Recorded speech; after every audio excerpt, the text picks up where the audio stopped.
In the first example, the number on the left side of decimal point is 4. This is the number between 1 and 999.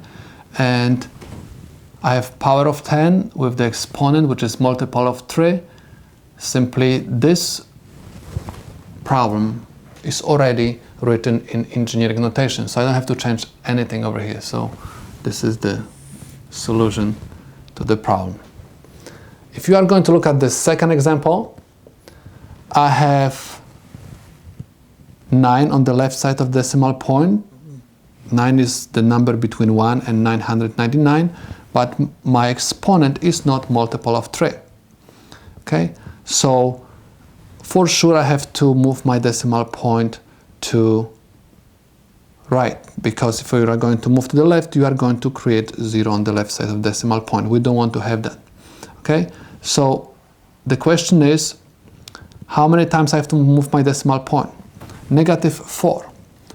My number is going to get bigger, exponent is going to get smaller. Okay, anytime number is getting bigger, exponent get smaller.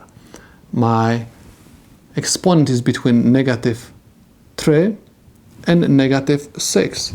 So for sure, my exponent is going to be -6. I have to move my decimal point twice to right. So I have 9, 3, 0. Okay, if you're going to move your decimal point twice to right, you are going to have 9, 3, 0 times 10 to -6.